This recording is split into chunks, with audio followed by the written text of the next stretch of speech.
환난, 하나님 나라 백성의 영광스러운 증표.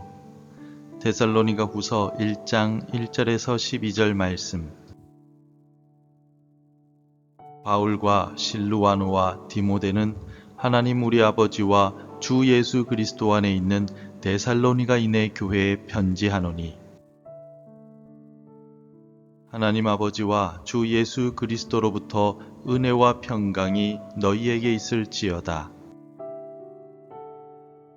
형제들아, 우리가 너희를 위하여 항상 하나님께 감사할지니 이것이 당연함은 너희의 믿음이 더욱 자라고 너희가 다 각기 서로 사랑함이 풍성함이니, 그러므로 너희가 견디고 있는 모든 박해와 환난 중에서 너희 인내와 믿음으로 말미암아 하나님의 여러 교회에서 우리가 친히 자랑하노라. 이는 하나님의 공의로운 심판의 표요 너희로 하여금 하나님 나라에 합당한 자로 여김을 받게 하려 함이니, 그 나라를 위하여 너희가 또한 고난을 받느니라. 너희로 환난을 받게 하는 자들에게는 환난으로 갚으시고, 환난을 받는 너희에게는 우리와 함께 안식으로 갚으시는 것이 하나님의 공이시니, 주 예수께서 자기의 능력의 천사들과 함께 하늘로부터 불꽃 가운데 나타나실 때에 하나님을 모르는 자들과 우리 주 예수의 복음에 복종하지 않는 자들에게 형벌을 내리시리니, 이런 자들은 주의 얼굴과 그의 힘의 영광을 떠나 영원한 멸망의 형벌을 받으리로다. 그날에 그가 강림하사 그의 성도들에게서 영광을 받으시고 모든 믿는 자들에게서 놀랍게 여김을 얻으시리니, 이는 우리의 증거가 너희에게 믿어졌음이라.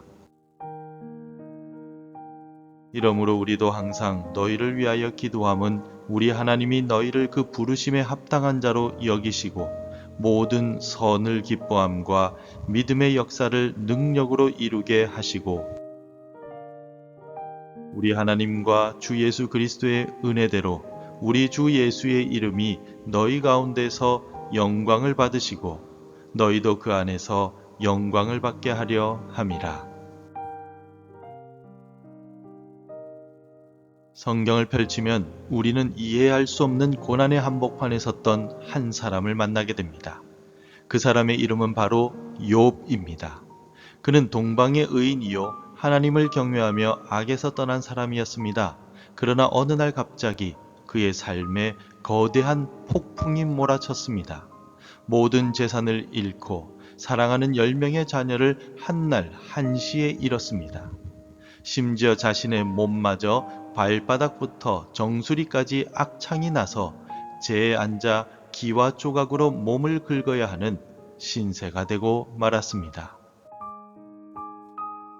아내도 자신에게 저주하고 죽으라 라고 말했고, 친구들도 찾아와 위로하는 척 하였지만 그들의 위로는 곧 날카로운 정죄가 되었습니다. 내가 분명히 하나님 앞에 숨은 죄가 있기 때문에 이런 벌을 받는 것이다.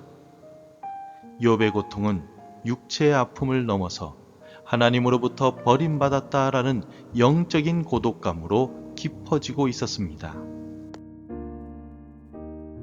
그런데 오늘 우리의 삶도 마찬가지입니다.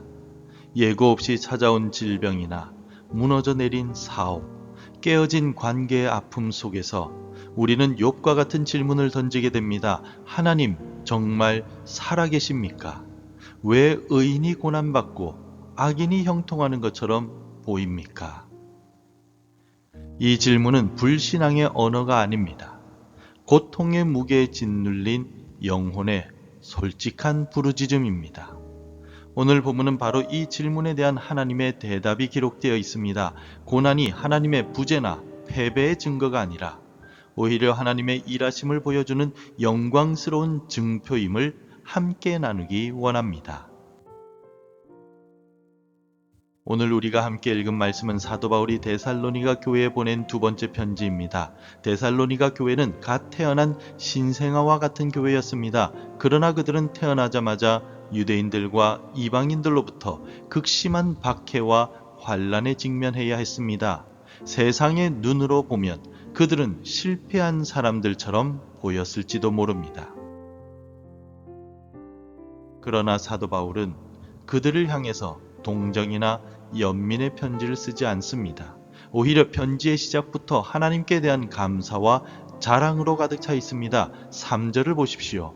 형제들아, 우리가 너희를 위하여 항상 하나님께 감사할지니 이것이 당연함은 너희의 믿음이 더욱 자라고 너희가 다 각기 서로 사랑함이 풍성함이니. 정말 놀랍지 않습니까? 환란의 불길 속에서 그들의 믿음은 사그라들지 않고 더욱더 자라났습니다. 핍박의 추위 속에서 그들의 사랑은 얼어붙지 않고 더욱더 풍성해졌습니다. 환란이 그들을 넘어뜨리는 걸림돌이 아니라 오히려 그들의 믿음을 더 단단하게 만들고 사랑을 더 뜨겁게 만드는 디딤돌이 된 것입니다. 그래서 사도 바울은 4절에서 다른 여러 교회의 데살로니가 교인들을 친히 자랑하노라 라고 외치고 있습니다. 사도 바울의 자랑은 여기서 그치지 않고 고난에 대한 놀라운 영적인 해석으로까지 이어지고 있습니다. 5절 말씀입니다. 이는 하나님의 공의로운 심판의 표요 너희로 하여금 하나님의 나라에 합당한 자로 여김을 받게 하려 함이니 그 나라를 위하여 너희가 또한 고난을 받느니라. 여기서 가장 중요한 단어는 표라는 단어와 합당한 자라는 단어입니다.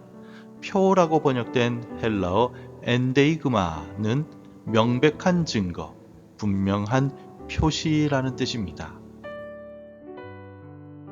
다시 말해서 성도들이 지금 겪고 있는 고난은 하나님이 우리를 잊으셨다는 증거가 아니라 오히려 하나님의 공의로운 심판이 반드시 임할 것이라는 살아있는 증거가 됩니다. 또한 합당한 자로 번역된 헬라어 악시오스는 원래 저울의 양팔이 수평을 이루는 모습에서 유래된 단어로 동일한 가치를 지닌 그만한 자격이 있는 이라는 의미를 가집니다. 다시 말해서 고난을 믿음으로 통과한 과정은 우리의 믿음의 무게를 달아보는 하나님의 저울과 같다는 뜻입니다. 우리를 연단하여 하나님 나라의 영광을 받을 만한 자격 있는 백성으로 빚어나가신다라는 뜻이 됩니다. 미국의 로키 산맥 해발 3,000m 고지대에는 무릎 꿇은 나무들이 자란다고 합니다. 거센 바람과 혹독한 추위 때문에 나무들은 위로 곱게 뻗지 못하고 마치 무릎을 꿇고 기도하는 것처럼 땅을 향해 구부러진 채 자랍니다. 겉보기에는 볼품없고 연약해 보입니다.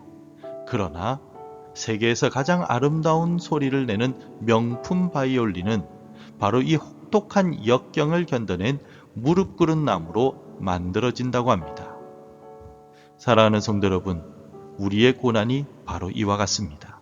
세상의 풍파 속에서 우리가 무릎 꿇는 그 순간 하나님은 우리를 하나님의 영광을 연주할 가장 아름다운 악기로 빚고 계심을 믿으시기 바랍니다.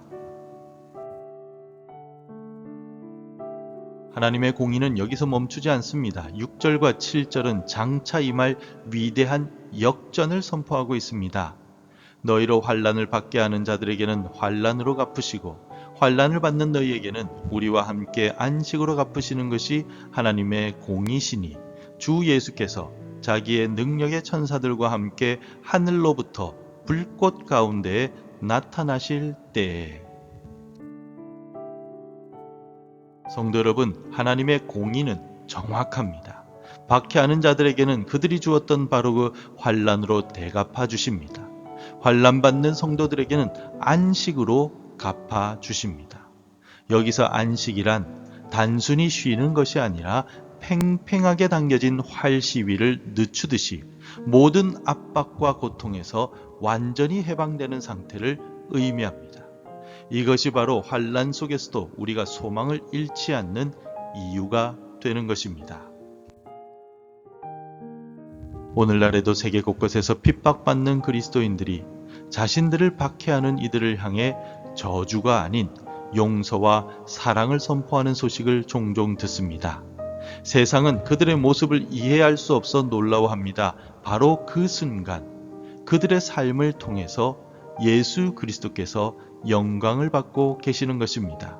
우리의 작은 신음과 인내의 몸부림이 이처럼 위대한 영광에 참여하는 길임을 기억하시기 바랍니다. 이 모든 고난과 인내 그리고 영광의 이야기는 한 분, 바로 예수 그리스도에게서 정점을 이루게 됩니다. 인류 역사상 가장 불의한 고난을 당하신 분이 바로 우리 주 예수 그리스도이십니다. 아무 죄 없으신 하나님의 아들이 온갖 조롱과 멸시를 받으시고 십자가에 달려 죽으셨습니다. 십자가는 인류 최악의 불의와 고통의 상징이었습니다. 그러나 하나님은 바로 그 십자가를 통해서 온 인류를 구원하시는 가장 위대한 부활의 승리를 이루어 주셨습니다.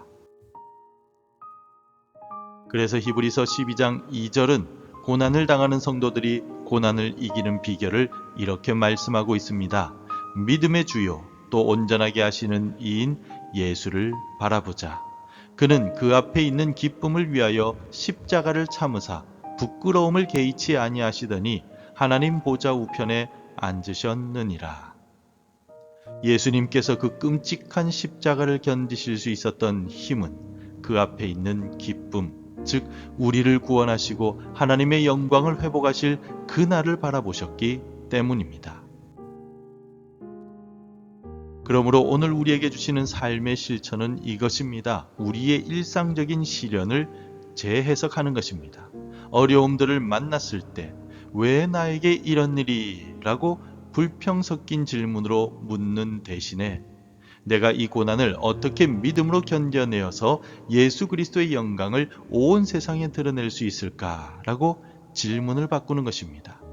우리의 힘든 하루하루가 무의미한 고통의 시간이 아니라 우리 주님의 고난에 동참하며 주님의 영광을 드러내는 거룩한 기회가 될 수 있음을 잊지 마시기 바랍니다. 사랑하는 성도 여러분, 오늘 우리가 겪는 환난은 하나님의 실패나 외면의 증거가 아닙니다.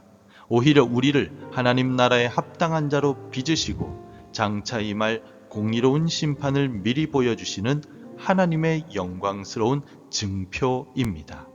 우리의 미래는 안전합니다. 우리에게는 영원한 안식이, 불의한 세상에는 공의로운 심판이 기다리고 있기 때문입니다.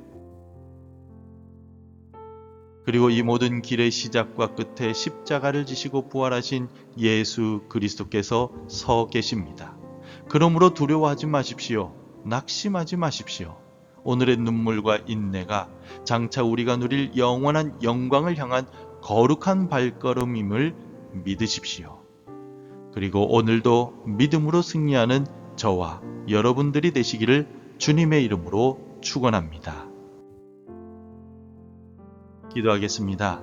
하나님 아버지, 이해할 수 없는 고난의 무게에 눌려 신음할 때에도 이 모든 것이 주님의 선한 계획 안에 있음을 믿게 하옵소서.